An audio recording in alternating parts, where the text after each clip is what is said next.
Now that we've introduced the history behind Darwin's observations of the Galapagos Islands finch populations, it's time to actually look at how the mechanism of natural selection would work in order to lead to the diversification of this finch population from a single common ancestor.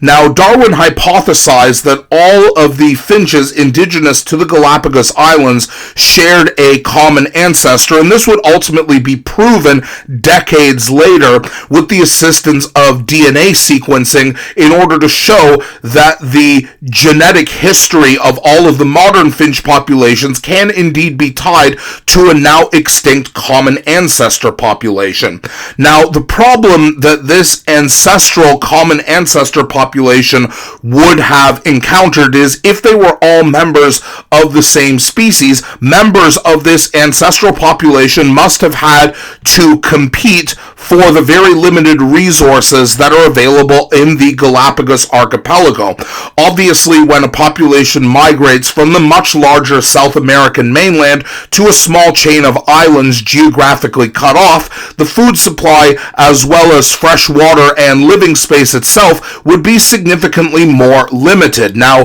this increased competitive pressure that the population now faces, this would be the selection pressure that will force this population over multiple generations to undergo changes or else be rendered extinct due to the limited resources of the Galapagos archipelago. Now, this process, as mentioned, takes multiple generations, but let's focus in on the first generational change. Let's say that this is the representative of the ancestral population, and when this ancestral population reproduced, its direct offspring, we can obviously see from the physical appearance, look very, very similar to the parent generation, but with very slight changes in a specific phenotype, that being beak shape. And of course, what Darwin recognized as to why this was important is as the ancestral population, or rather the next generation from the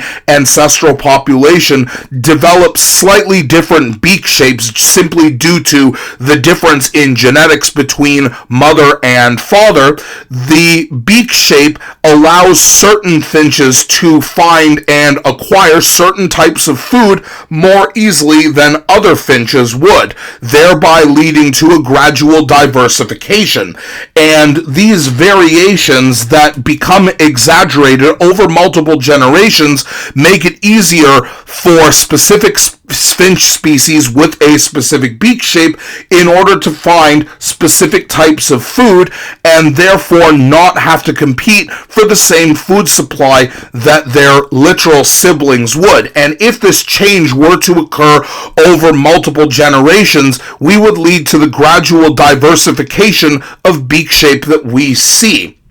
So,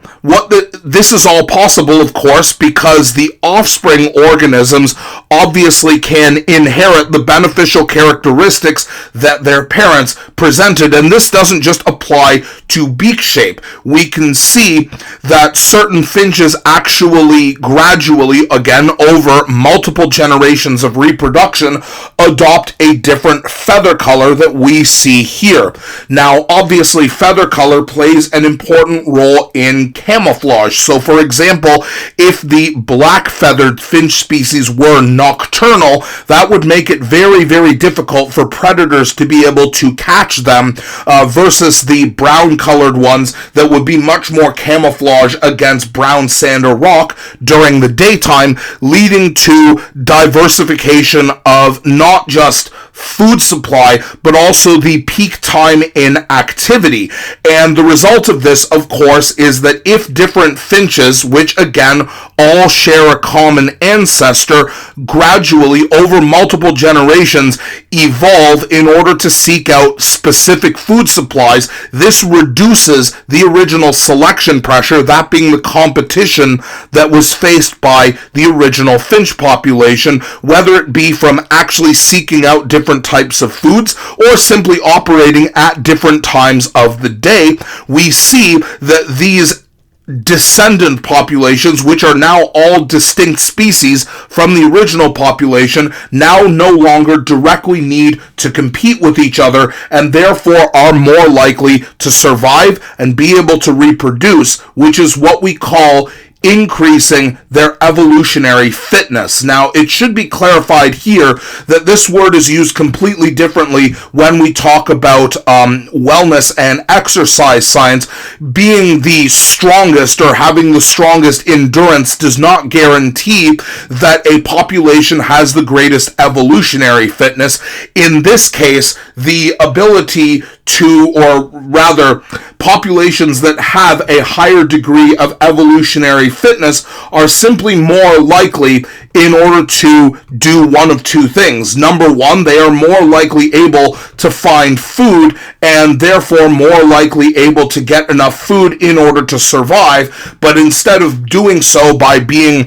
the fastest, having the most endurance, or simply the strongest, they did so by having the most advantageously shaped beak that is most specialized for finding a specific food source, while others specialize their beaks over multiple generations in a different direction so that the descendant populations now no longer need to compete. Now, what this means is that if organisms such as these finches are more likely able to find food, they are more likely able to survive longer, and therefore more likely in order to find a reproductive partner and ultimately reproduce and pass their DNA on to the next generation. Now, what about the finches that didn't make it to this point? What about the ones that were not able to compete or were not able to diversify over multiple generations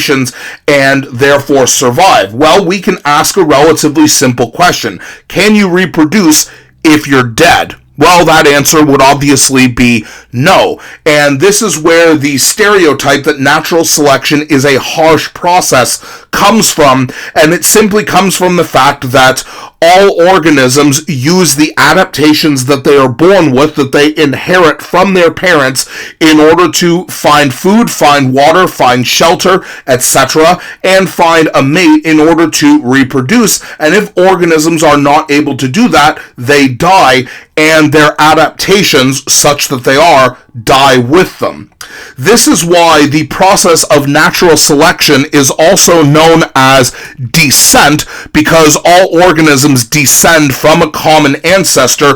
We literally descend from our mother and our father, but if we go farther back in evolutionary history, we can find what our common ancestor was, just like with the Galapagos finch species, but we say descent with modifications, and this is simply because when we are born, we inherit certain adaptations from one parent and certain adaptations from the other, but are not identical copies of both of our parents. And if we extrapolate this over hundreds of thousands, if not millions of years, we can use this gradual change generation after generation in order to show how selection pressures lead to the development of modern species that exist. If we take more extreme examples here, we can see that over evolutionary time, the horse has gradually evolved longer legs,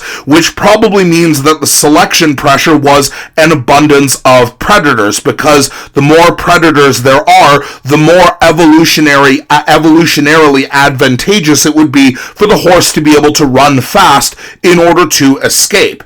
If we track the evolutionary progress of marine mammals such as the orca that we see here, we can assume that the selection pressure here was most likely a greater abundance of water, and this means that over evolutionary time, the offspring that had better adaptations that allowed them to swim more easily gradually led to the development of a four-legged terrestrial mammal into the zero-legged but actually having finned modern whales that we see here. And it all traces back to a simple selection pressure that comes from nature that gradually results in organisms that are able to survive, being able to survive, more likely to reproduce, and more likely to pass on their beneficial adaptations to their offspring over the course of evolutionary history. This concludes our introductory series on the process of evolution according to Charles Darwin. Before you move on to the next series, take a look at these practice problems here to see if you can test your knowledge of the basic principles of the Darwinian mode of evolution and what it means for a population to undergo change over multiple generations.